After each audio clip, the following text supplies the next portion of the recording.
Hey dudes and lady dudes, welcome back to another episode of Around the Fire. Me and my cohort here are down on the property. We're going to do a little shooting today. We're going to do a little follow-up video here for the CMC 2.5 pound AK drop-in trigger.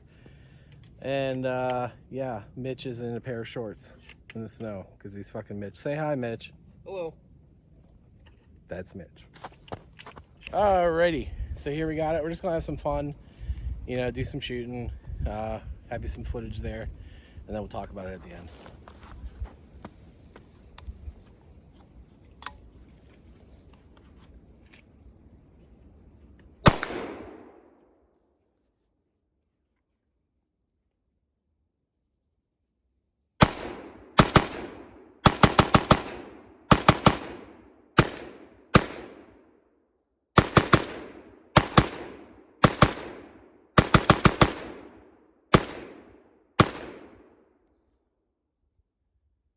Dude, That's fucking fast, man. that trigger's insane. You want to come try it? Yeah. I don't know how many rounds are left in here. Come here. All right, I don't know how many rounds are left in there, but Mitch is going to take some shots. Safety's on, Mitch.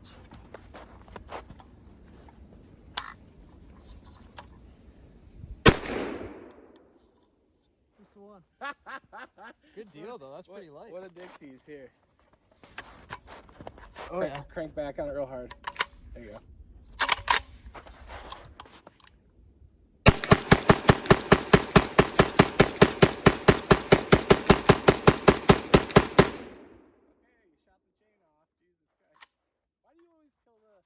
Kill the gun range. Are we still recording? Oh, yeah, we are.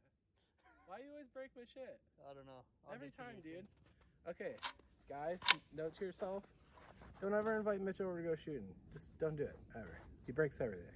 That trigger's fast, though.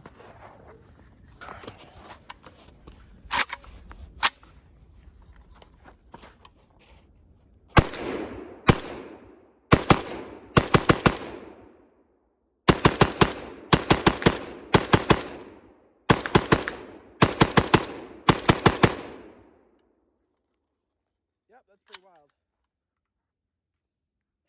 Jeez. It's smoky. Smells like burnt greases and oils over here. Somebody needs an oil change. Good morning, gang. This is a day or two later, and I am finishing up now, trying to get the rest of this video shot here. So the trigger itself, let's talk pros, cons. Only con I can think of, and that was my issue. Well, actually, there's two. There's two, okay, and they're pretty superficial. The first one was my fault. The trigger pack became slightly loose during shooting, and it's because of those set screws that go in there. They come with other set screws that I think are supposed to go. I was kind of like confused. I'm grabbing them here. Sorry, I'm bumping into the monitor. But it came with a couple other set screws in the pack here. And I believe these are supposed to go on top of those other two in front when they're already driven down and Loctite it in to really like maintain like a lockup. And I didn't do that. So I also didn't Loctite them because I'm a punk like that. And I was just trying to get stuff together for the video. So, but other than that, even when the trigger got itself to a point where it was a little loose, you could wiggle it around. It was like very minimal because it's stuck on the retaining pins and it was still running just fine. The only other negative downside thing I can think of to something like that, which is like something that'll break in, is the trigger face. I don't have it with me here today because the gun's at home. Is very like squared off. It's an angular cut, like coming in like that and then flat across the top. There's no curvature to it, and that'll wear itself in over time. You might have noticed in the videos there's a few like hang up spots, like you could get the hammer and the bolt to hang up on each other. I think that with time will go away. It wasn't like one of those situations where it was extremely tight, like some of these aftermarket trigger packs you put in there, like the Ak triggers and stuff like that. I've actually seen people have to like remove material from bolt carriers on Zostivas and stuff like that just to get them to even run. So nothing like that. Other than that, it's it's really, really nice. It's got a clearly defined wall, a 2.5 pound brake, a really, really light brake, and no slop in it whatsoever. So it's nothing like any other AK trigger, out there on the market. Even the ALGs are a great trigger. They're not too expensive. and they are a huge upgrade to AKs, and you can shoot the shit out of an AK with an ALG trigger in it if you get used to the trigger. But even that trigger still has a reasonable amount of play in it and a larger, lengthier reset.